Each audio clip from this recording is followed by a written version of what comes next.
A new report out by the ACLU is revealing how the private debt collection industry has been able to use America's court system in order to target poor people.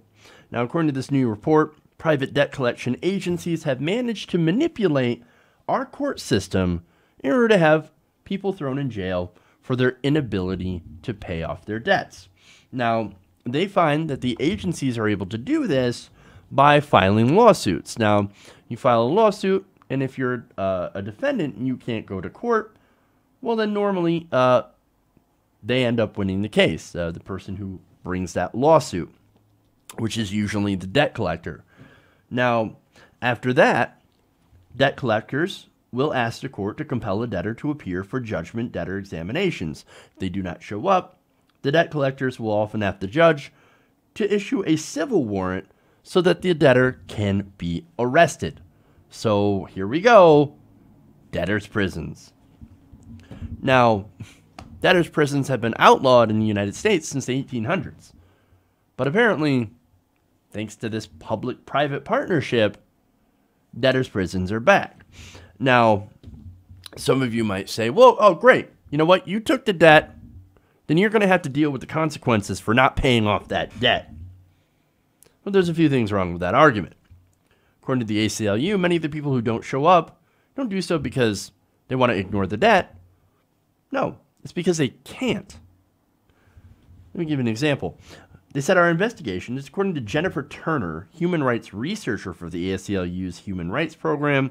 She writes, our investigation found that many people miss their court dates because of work, childcare responsibilities, lack of transportation, physical disability, illness, or because they didn't even receive notification of that court date.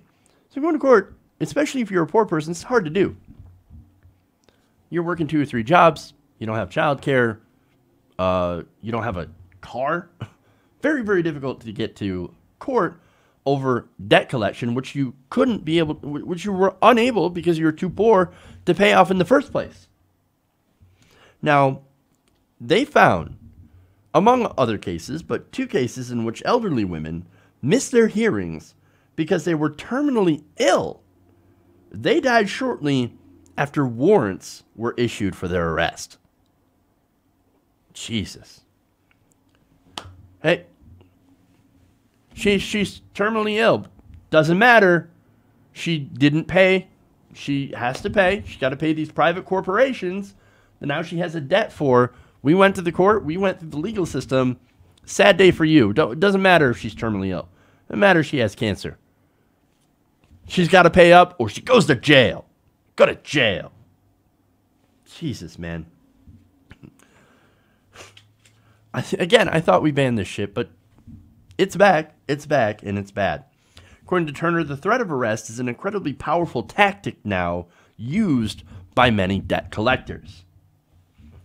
Now, in a separate piece for the ACLU, Turner wrote that courts have become mills for these companies, approving, without even evaluating scores of arrest warrants, wage garnishments, property seizures, default judgments, and other legal action against consumers accused by debt collectors of owing money. Now, look, some of these debts aren't even valid in some cases. There are debts, some people report, that had been paid off maybe 10 years prior that are getting dredged back up by these debt collectors. And these people end up getting taken to court over those debts that aren't even legitimate. And not only that, but the debt collection industry, again, it's an industry of fraud, for one, because there are many people, many collectors that buy this debt from companies that have already written this debt off. They either get special tax cuts or tax incentives to write these debts off, or I should say tax breaks, not incentives, or they set aside large pools of money to be able to write these expenses off, these debts. So not only that, but these companies are able to do that, or they do that so that they'll be able to sell this debt for pennies on the dollar to these debt collection companies. So that's how they can sell it off for so little. Now, these companies, they buy it up, and then they asked for the full amount or nearly the full amount of that debt, plus fees and whatever. And they said, oh, don't worry, we can give you a deal. Well, why do you think they can give you a deal? It's because they barely paid anything for that debt in the first place. So that's how they make a profit. That's how these predatory companies actually work. Now, the ACLU included a number of stories of people's lives who were ruined by this partnership between private debt collectors and the court system. So prepare for some really sad stories. For one, the first one, who was a mother of 3 in Indiana, she was jailed for missing hearings over medical bills for her cancer treatment. They said that she was physically unable to climb the stairs to the women's section of the jail, so she was held in a men's mental health unit. So this is somebody who was too sick to be able to go to the hearings for amassing debt from her cancer treatments. She was jailed for not being able to afford to pay off her cancer treatments. That's gross. Cancer. That is barbaric. This is barbarism. Holy hell, man. There's absolutely no fucking excuse as to why they could do this to her. Cancer is bad enough. And it's expensive. And look, this is why a for-profit healthcare system is so immoral. And that's what these kind of situations are, what make this public-private partnership between the courts and debt collection companies so heinous. Disgusting, man. We need Medicare for all. Now, that's not the only medical debt-related story. A Georgia woman was arrested while caring for her terminally ill mother. A debt collection company had bought a 6-year-old rental debt her landlord claimed she owned after evicting her from her trailer home. Now, again, how's this related to medical debt? Well, your mother's terminally ill. That's not cheap, okay? Paying to take care of a loved one 24/7, not a cheap thing. So I'm guessing most of her money went into that and not to paying back some of that old rental debt. So again, here's another situation where somebody could have benefited from a system that Medicare for all, but instead, because of our brutal system, our barbaric system, ended up getting forced into debt, losing their place, then getting sued for that debt, and having to go to jail. Jesus. Here's another one. And this is non-medical related. In Missouri, a single mother of a toddler took out a high-interest payday loan of $425. She was unable to pay that back, and the creditor sued. She did not go to court and ended up getting her jailed and arrested and jailed for 3 days. So, now you might think, oh, come on, she took out the loan. She knew what she was going to pay. Well, a lot of these predatory payday loan or payday lenders, they can charge, especially thanks to the Trump administration, interest rates of up to 900%. That 425 can turn into a lot more money very, very quickly. And situations get out of control. Look, you're already in a bad enough situation for having to take out a payday loan. They target people who are low income, who need cash, whether to fix their car or, take care of some sort of emergency situation. These people, they take out the loan because they're desperate. That's why they're willing to pay 100%, 300%, 900% interest. But then something else happens, you can't pay that, and in some places, you end up going to jail. Disastrous, man. And by the way, putting people in jail doesn't really do any good. How are they supposed to repay the debts if they're in jail? It doesn't make any sense. But there's one more story here, and I think this encapsulates how bad it really is.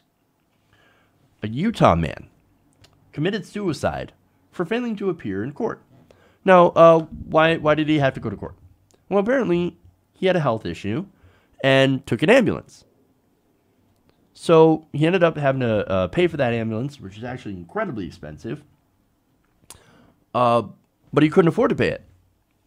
So what happened? Well, he ended up going to jail. While in jail, he committed suicide. Shortly after he was asked whether he had the money to post bail or not. All those stories, man, heartbreaking. And of course, a lot of these stories, most of them, are for medical debt. Something that doesn't exist in other countries. We're the only industrialized country that actually has people going to debt for getting cancer or for taking an ambulance. We're barbarians. What the hell is wrong with us as a country? How can we do this to our own fucking people? I mean, throwing them into jail, putting them into situations where they're saddled with debt for the rest of their lives. They can't get under it. And then, of course, they keep going to jail because they can't afford that debt. They lose their job. They lose any chance of being able to repay that debt. And what happens? They're now stuck in prison. Debtors' prison. This is disgusting. Look, as far as the medical debt goes, open it up already. Medicare for all. That's the answer. I mean, we got people going to jail for not being able to afford to pay off their ambulance. You know how much those ambulances cost? There's a 2-mile trip that was reported. Somebody had a 2-mile trip to the hospital. It cost them $2,700. You've got to be fucking kidding me.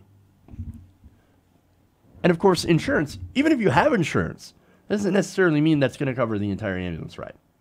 But on that, again, we can do something about that. Medicare for all. Just open it up. Just open it up. Let us in. Let us all in. All right. But on the bigger point here, public-private partnerships between courts and corporations, that is deeply un-American. And look, this is neoliberalism. This is the enemy. This is what's going on in our country, where you have private corporations suing people, forcing them into court, and then, well, when you don't show up for court, well, then we're going to have to put you in jail. It's completely disgusting.